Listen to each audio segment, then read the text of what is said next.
So the challenge has begun, guys. Therefore, it is time for a dramatic walk on. It's the second day.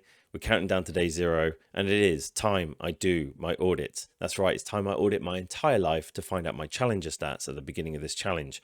I'll be taking full body measurements: height, chest, arms, legs, belly, nothing rude. I'll be doing physical assessments in strength, speed, endurance, flexibility, balance, and that's not all. These are the 5 fundamentals of the 950 challenge: health, wealth, skills, knowledge, and mindset. So I'm going to audit my entire life in these 5 categories, and the results of those audits will give me my challenger stats. So this is an overview of the 950 challenge, starting at rock bottom, where I currently am on day 950. You got your start line, you do your audits, you find out your challenger stats, you figure out an action plan, and then you work your way all the way up to success. And then by day 0, hopefully you're successful because you followed your action plan. You redo your audits, and then you find out your finisher stats, and then you compare the two, challenger stats to finisher stats, to see just how far you've come along. Okay, so let's get started. But before I audit the 5 fundamentals, I'm going to audit my appearance. That's right, my appearance.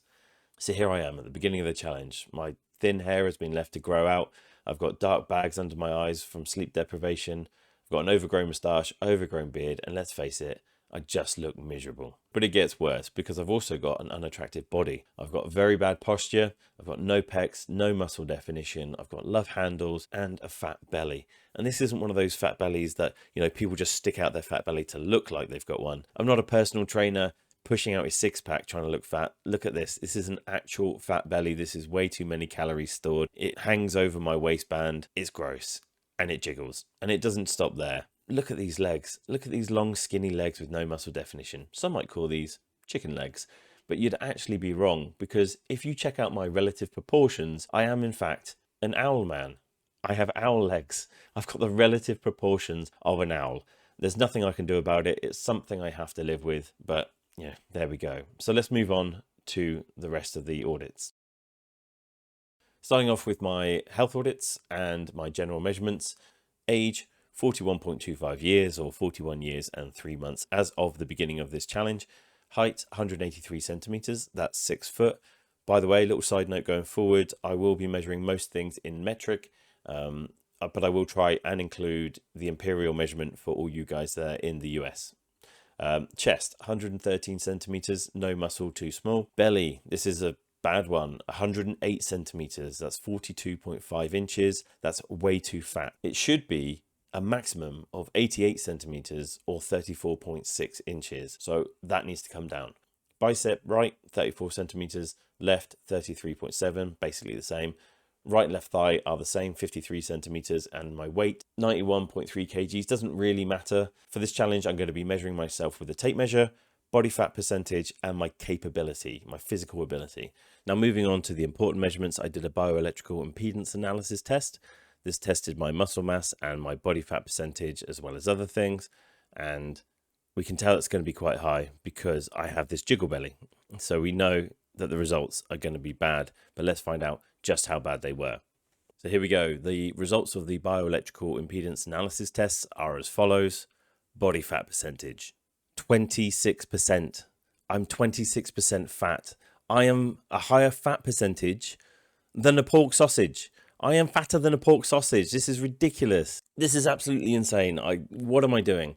I should be between 14 and 17%. I'm basically verging I'm on the cusp of being obese. My body fat mass in kgs is 23.6 kgs. That's fat. I'm fat. This is terrible. This is terribly bad for my health. This can cause heart attacks, strokes, diabetes, all kinds of illnesses. I should be between 10.3 and 15.5 kgs. So I'm about 8 kgs over the maximum of what I should be at a healthy body fat percentage. My visceral fat area, the visceral fat is the fat all around your organs. This is 123 centimeters squared. This is really high. It should be between 50 and 100. So I'm 23 centimeters squared over the maximum I should be. My visceral fat level is 12 out of 20. I should be between 1 and 5. So I'm over double what I should be. I'm 2.5 times what I should be maximum. My lean body mass is surprising. I'm 67.6 kgs. That's 74%. That's actually quite high. I'm in the good range here, which is a massive surprise, which I should be between 70 and 90%. I'm 74, so just over the minimum. My skeletal muscle mass is 37.4 kgs. This is actually optimal. This is a massive surprise. I'm up the top end of the optimal range, which is between 30.6 and 37.4 kgs. So I'm bang on the top end of optimal. Now we move on to the other measurements, and this is where it gets really concerning. My average daily calories in versus my average daily calories out. This ties in to my body fat percentage and my visceral fat.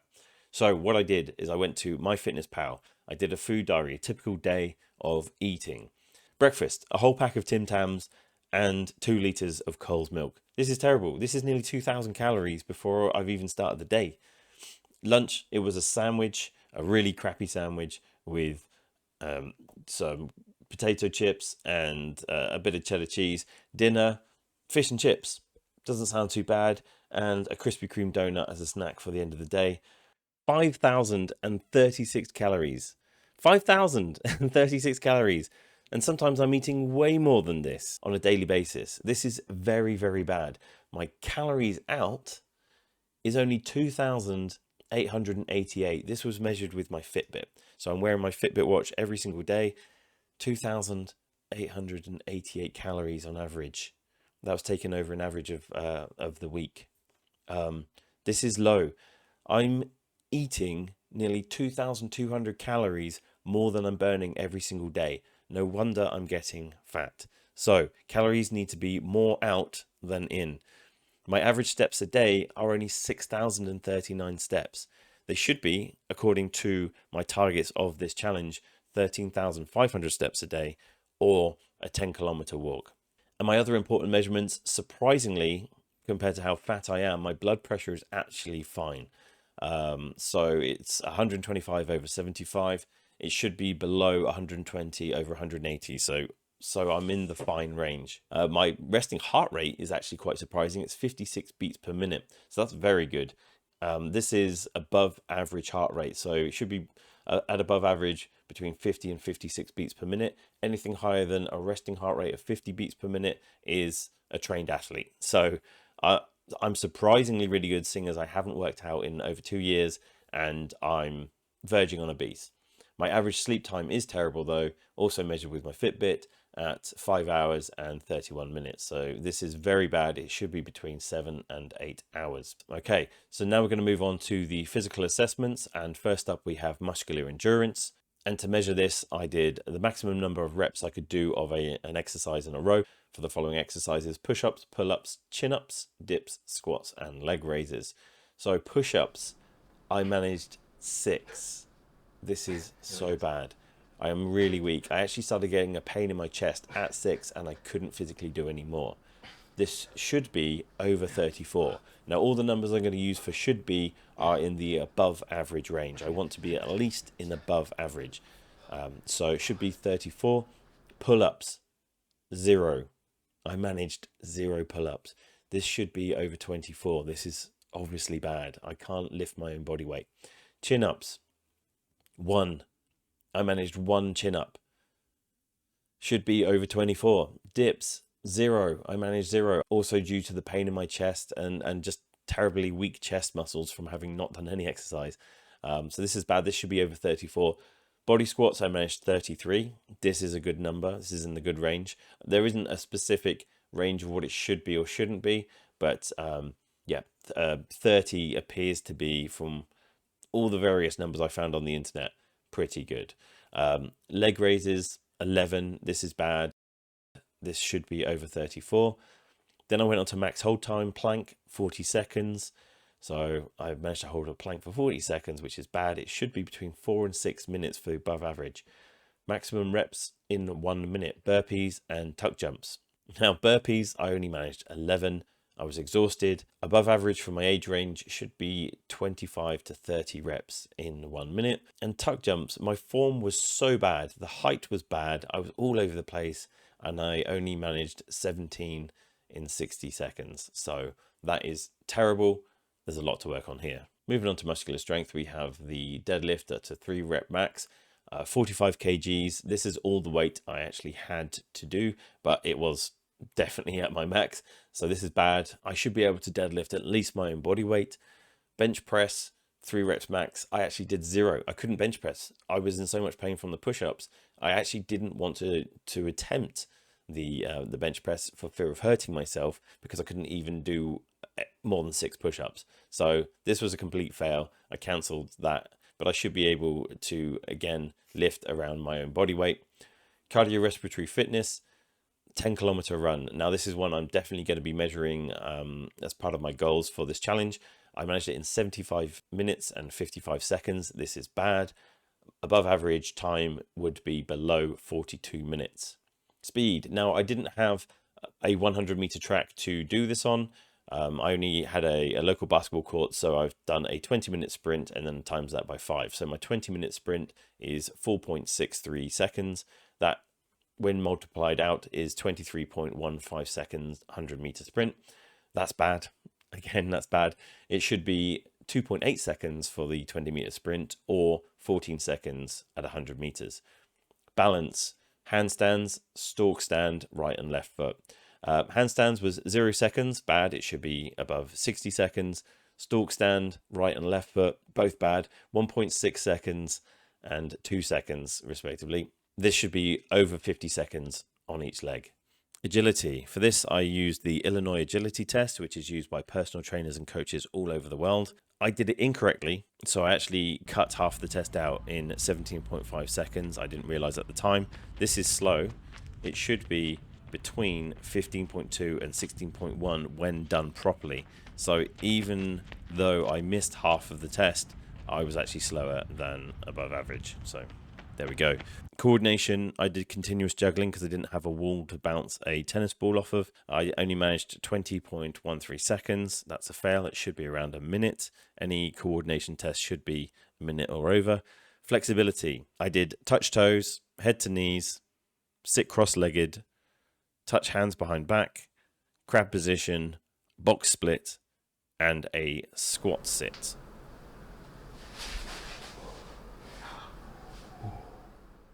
I failed all of them across the board. You either can do them or you can't do them. They're all a fail for me. And with that, the health audits are complete. So on to the next fundamental, which is my wealth audit.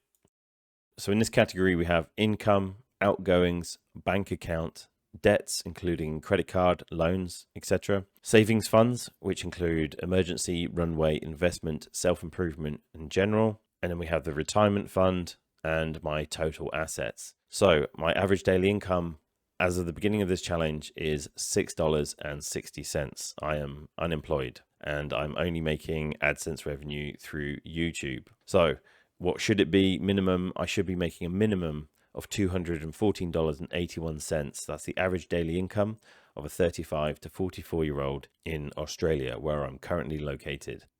So if you want to know what that is on a monthly basis, that's $204.60 I'm making per month. And what it should be is $6,659.11 per month. Outgoings. This is my total monthly outgoings, including all debt repayments, all subscriptions, food, clothing, all expenditures, rent, bills, all of that is $3,918.69. So you can see I'm digging myself deeper into debt every single month. My current bank account balance is $183.48. So you can see there is an issue there. I can't afford my monthly outgoings. My debts, so credit cards, loans, buy now, pay later, all of that. This is my total debt is $33,820.76. So you can see $6.60 per day is going to take me several hundred years to pay that off. This is bad. However, the average Gen X personal debt amount comes to $54,726. So as bad as mine is, I'm not in quite as much debt as the average person my age. However, I'm well below the daily average income. So it's probably worse for me. Now, this is scary. Savings funds, emergency, no dollars. Runway, no dollars. Investment, no dollars. Self-improvement, no dollars. General savings, I have 20 cents. My total life savings comes to 20 cents. I'm not even kidding. In my age bracket, which is quite a broad bracket, 30 to 49 years, there's like a 20-year age bracket, the average person has $25,543 in savings. That is in Australia. I don't know what it is for the rest of the world. Retirement fund, total retirement fund, I have $3.77 in my retirement fund. The average retirement fund for someone between 35 and 40 years is $60,972. So I'm a little bit off, a little bit way to go there. And then finally, assets. This is my total assets. This is all my portfolio, which is one EFT worth $190.80 at the time of starting this challenge. The average 38-year-old, which is slightly younger than me, in Australia have approximately $400,000 worth of assets by 3 years younger than me. So again, a long way to go. And I just need to add that when I talk about assets, I'm talking about a house, cars, stocks and shares, all those sorts of things, physical goods, belongings. Yeah, basically, if you had a house fire and everything burnt down, those are all your assets, everything inside that house. So I don't have any of that. I don't own my own home, apartment, rental property, none of that. I have no stocks, bonds, shares. I have no expensive items, and I don't even own a car. So yeah, I have literally no assets, nothing. I've got a computer, a backpack full of clothes, and some camera gear, and that's about it. So as you can see, my audit results from the wealth portion, I am broke. I'm not earning any money, and I'm massively in debt. This is a fail all over. The next audit is my skills. So I'm going to focus on my professional skills, which are hard skills and soft skills. And I'm also going to apologize in advance for saying the word skills way too many times.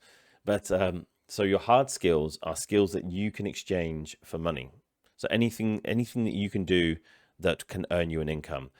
I have insurance, which I've got 13 years experience, underwriting and claims. And then I also have I've put YouTube on here, so only very basic skills because I am monetized on YouTube. So therefore I kind of have to put this because if I'm earning money from it, then it is a skill. It is a hard skill that I can use to make an income, even though I'm only making $6.60 a day. So that, includes graphic design, scripting, presenting, filming, video editing, Photoshop, spreadsheets and organization behind, in the background, and word processing.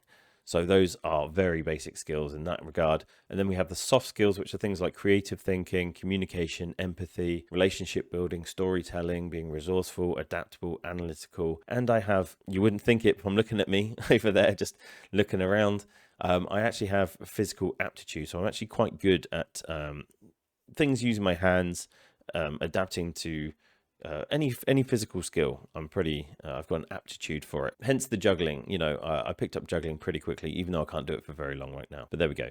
But I have no hard skills in any trade, engineering, any of the sciences, hospitality, no IT skills, like data analysis, anything like that. Business management, HR, you name it. I can't do it other than the things I've listed previously. And the insurance industry afforded me no transferable skills to any other industry. So I've had to learn all the YouTube basic stuff myself. So at this point, I either have to go back into underwriting and claims, which drove me to depression and is where dreams go to die, or get good at YouTube, or learn a whole new array of skills that I can use to earn money. My soft skills are fine. My hard skills need some serious work. And with that said, let's move on to the next one, which is knowledge. The knowledge audit includes certifications and licenses, education, expertise, financial literacy, very important, and then general knowledge, things you learn at school and things you know about the world and you pick up along the way. So certifications and licenses, I got my driver's license, but I also have a PADI open water diver's license, which is expired, but I can renew that from doing a refreshers course. That was from about 15 years ago when I went backpacking. Education, I got my high school education. I've got a basic college pre-university education at my A levels. Got a diploma from college, pre-uni again. I did manage to scrape through university with an honours degree, and I also recently, a few years back, got a certificate in marketing, digital marketing from Open University and Google. My expertise, I am not an expert in anything. I'm a jack of all trades, master of none. I know a little bit about a lot of things, but I am not proficient at most of them. My financial literacy, I'm going to rate this on a scale out of 100. I'd say it's approximately 50 out of 100. The insurance industry and finance industry I worked in for 13 years. So in that regard, I'd say I'm an 80 plus, on the 100 scale. I'm not an expert, I'm not senior in management level, but I've done it long enough to understand how that industry works and work proficiently in that industry. Trading and investing, a whole nother part of financial literacy. I would say I'm a generous 30. I'm being probably a bit too generous to myself saying 30 out of 100 there. I understand how to. I know the platforms to do it on. I know how to invest some money and generally what to look for, but I'm not going to be a day trader anytime soon. And I don't obviously have a portfolio or any assets. So yeah, 30 out of 100. Personal finance and making money in financial literacy, I'd say I'm a 25. That's again probably being quite generous. I understand how money works. I've just not been very good at it. So due to my financial situation, I'll say at this time I'm 25 out of 100. And then general knowledge, still on the scale of 0 to 100. I'd say I'm around 62. That might even be a bit low. I usually do well on TV quizzes. I do well at pub quizzes. I'm good at maths, geography, history, sciences, pop culture, geopolitics, world cultures, language. Yeah, all very comfortable with all of those.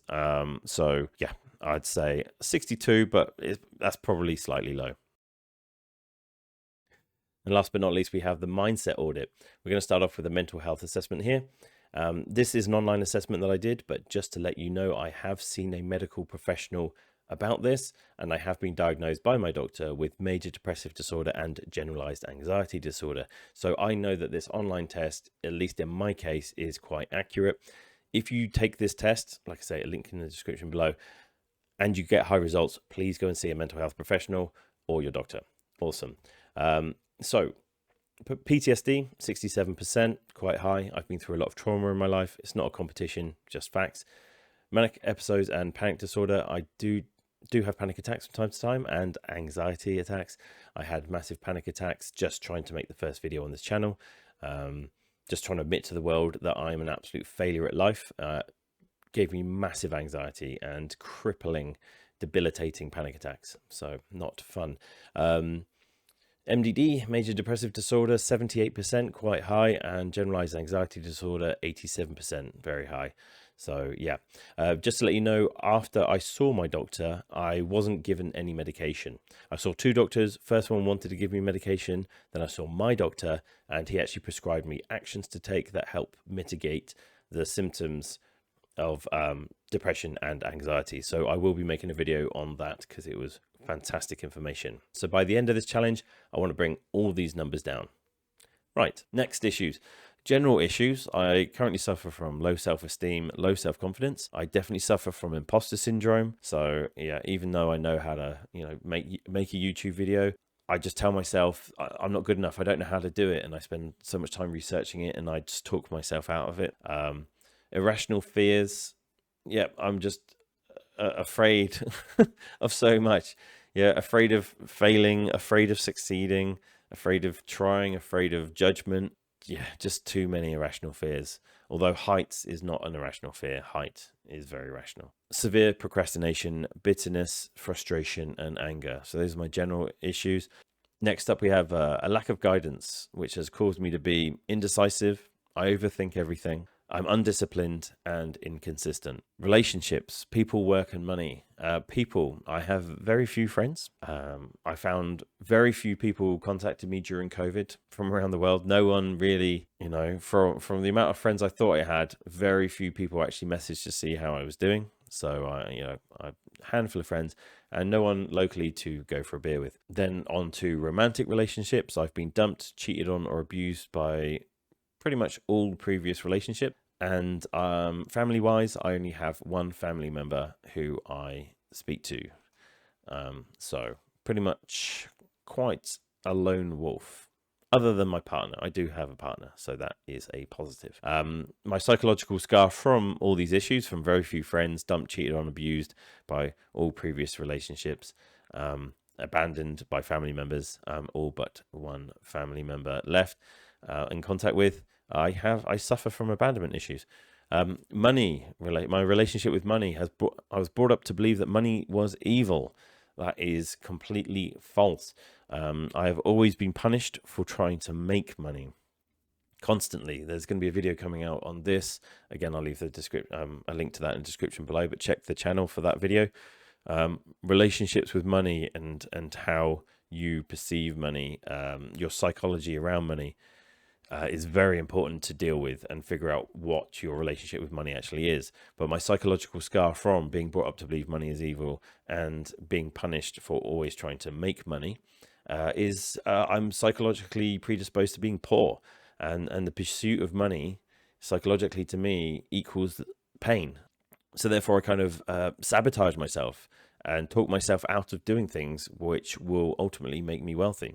And then my relationship with work. 95% of my work life has been hugely negative. I've been unfortunate to work with many toxic people. I've been overworked. I've done 60, Americans will be like, what, this isn't overworked. But doing 60-hour weeks, 12-hour days, totally never rewarded for it, never acknowledged for it. And I've been massively underpaid. I even had a boss brag to a customer with me there that I was employed because I was the cheapest who applied for the job. What kind of boss does that? What kind of person does that? So yeah, I've been bullied at work and all that.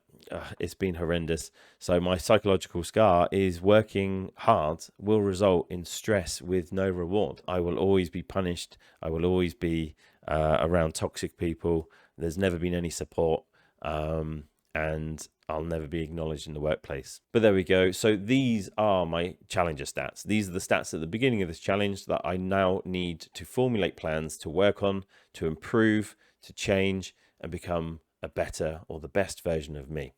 This is an audit summary. Just a quick recap over the main points of this audit. So health, disheveled, tired, unattractive, owl-bodied sausage man that's 26% body fat, physically weak, no power, no endurance, no speed, no balance, and flexible. I am a physical train wreck. Wealth, completely flat broke, no income, masses of debt, no savings, no assets, no retirement fund. I couldn't be poorer.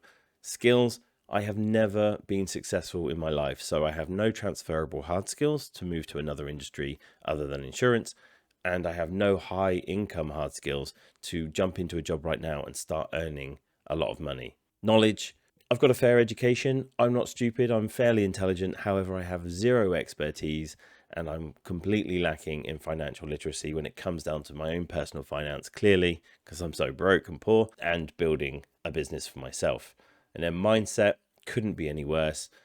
Depression, anxiety, PTSD, panic attacks, abandonment issues. I'm conditioned to be poor. I've got no confidence, no resilience right now. I'm completely burnt out and just emotionally drained. Indecisive, inconsistent, because I have zero guidance. And all of this results in me currently having zero control over my life. You can't have control unless you're exceeding in all of these levels, unless you're healthy, wealthy, skillful, knowledgeable, and have a strong mindset. So it's going to be interesting to see how I compare in 950 days to my finalist stats. That's why I'm making this video, so we can look at this. We can look at the finalist stats and we can see just how far I come. But the big question is, what do I actually want to achieve from this challenge? What do I desire to be? It's okay saying I want to be healthier, but in what way? Like, what do I actually want to achieve health-wise? What do I want to achieve wealth-wise? So check out the next video where I'm going to share with you exactly what I'm going to achieve from this challenge and just how wealthy, just how healthy, and just how successful I'm going to be. I'll see you there.